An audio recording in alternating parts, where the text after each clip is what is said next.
6 मई 2025 की रात भारतीय सशस्त्र बलों ने ऑपरेशन सिंदूर के तहत पाकिस्तान और पाकिस्तान प्रशासित कश्मीर में आतंकवादी ठिकानों पर सटीक हमले किए।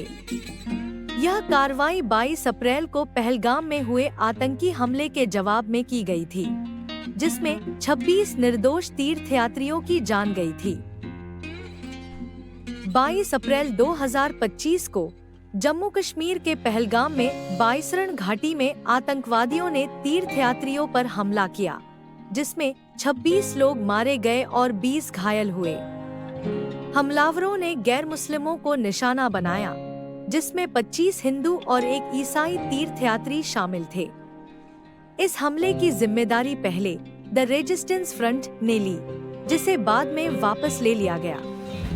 भारत ने इस हमले के लिए पाकिस्तान स्थित लश्कर-ए-तैयबा को जिम्मेदार ठहराया। 6 मई की रात भारत ने ऑपरेशन सिंदूर के तहत 9 आतंकवादी ठिकानों पर हमले किए, जिनमें बहावलपुर, मुरिदके, मुजफ्फराबाद और कोटली शामिल थे। इन हमलों में राफेल लड़ाकू विमानों से स्कैल्प और हैमर मिसाइलों का उपयोग किया गया, जो लंबी और मध्यम दूरी की सटीक मारक क्षमता रखते हैं। भारत के अनुसार इन हमलों में 70 से अधिक आतंकवादी मारे गए और 60 घायल हुए। पाकिस्तान ने 9 नागरिकों की मौत और 38 के घायल होने की पुष्टि की, साथ ही दावा किया कि उन्होंने 5 भारतीय लड़ाकू विमानों और एक ड्रोन को मार गिराया है। पाकिस्तानी प्रधानमंत्री शहबाज शरीफ ने इस हमले को युद्ध की कार्यवाही करार दिया और जवाबी कार्रवाई की चेतावनी दी। संयुक्त राष्ट्र महासचिव एंटोनियो गुटेरेस और अमेरिकी राष्ट्रपति डोनाल्ड ट्रंप ने दोनों देशों से संयम बरतने की अपील की है, क्योंकि यह संघर्ष 2 परमाणु शस्त्र राष्ट्रों के बीच है। ऑपरेशन सिंदूर भारत की ओर से आतंकवाद के खिलाफ एक सख्त संदेश के रूप में देखा जा रहा है, जिसमें अत्याधुनिक हथियारों और रणनीतिक योजना का उपयोग किया गया। क्या यह कार्रवाई क्षेत्र में स्थायी शांति की ओर एक कदम है या तनाव को और बढ़ाएगी? हैमर, स्कैल्प मिसाइलें और राफेल, ऑपरेशन सिंदूर में भारत की सटीक सैन्य कार्रवाई। राफेल लड़ाकू विमान। भारतीय वायुसेना के राफेल विमान फ्रांसीसी कंपनी डसॉल्ट एविएशन द्वारा निर्मित अत्याधुनिक तकनीक से लैस हैं।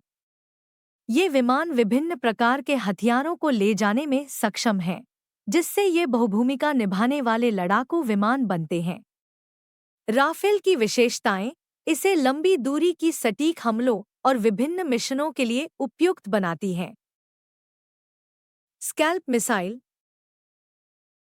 स्कैल्प एक लंबी दूरी की स्टील्थ क्रूज मिसाइल है, जिसे एमबीडीए द्वारा विकसित किया गया है।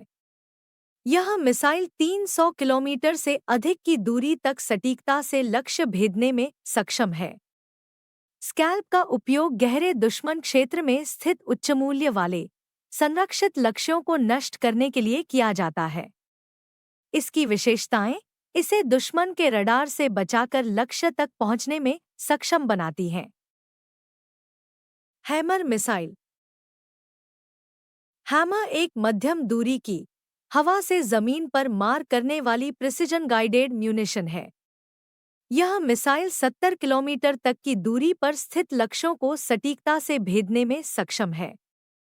हैमर का उपयोग विभिन्न प्रकार के बमों के साथ किया जा सकता है, जिससे यह विभिन्न प्रकार के लक्ष्यों के लिए उपयुक्त बनती है। 6 मई 2025 की रात भारत ने ऑपरेशन सिंदूर के तहत पाकिस्तान और पाकिस्तान प्रशासित कश्मीर में स्थित 9 आतंकवादी ठिकानों पर सटीक हमले किए।